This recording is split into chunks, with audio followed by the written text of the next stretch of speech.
As the weather starts to feel like spring, you might be itching to get out into your garden, or maybe not. Some of us don't have a green thumb, but we still want a green yard. Design expert Tammy Michaels is here, and today we're talking about synthetic landscaping options. Yes. Okay, which I guess is the way to say, like, fake flowers, fake plants, right? Yes, yes, absolutely. And they've come a long way. And I'm particularly grateful because I'm surprised some plant rights organization hasn't come and, declared that I can't plant anything because I can't.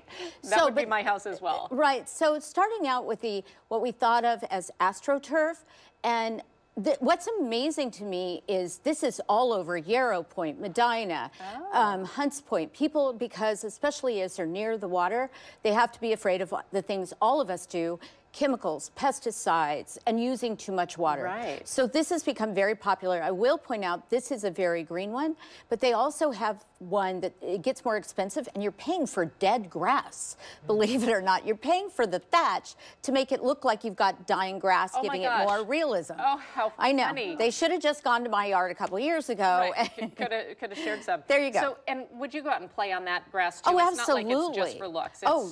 It's very durable and they're synthetic and they're just sustainable and fantastic. Okay, and trees also? Yes. This one is something that I looked into because between my house and my neighbor's house, we've both been trying to figure out something. And seriously, I'd be the person who killed it. So these are like, you see these Italian cypress or cedars, these types of trees.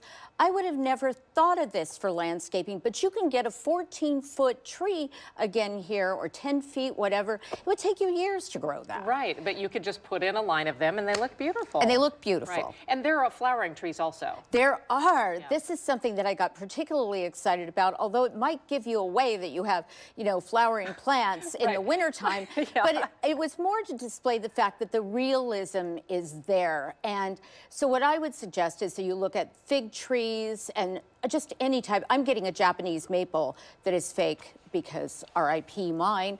So that way I'll be able to, have one and keep it for many years to come. Right. And these things last a long time too. Okay, well that's good, yeah. UV protection. Oh, wonderful. All right, and then of course, I think people are more familiar with fake flowers. Yes. But these are beautiful. They are beautiful. They're not your grandmother's plastic flowers. Right. These are silk and synthetic, and they're beautiful, UV protected. And I would say, if in doubt, mix in some of your dying flowers. Everybody will think you look like my type of gardener.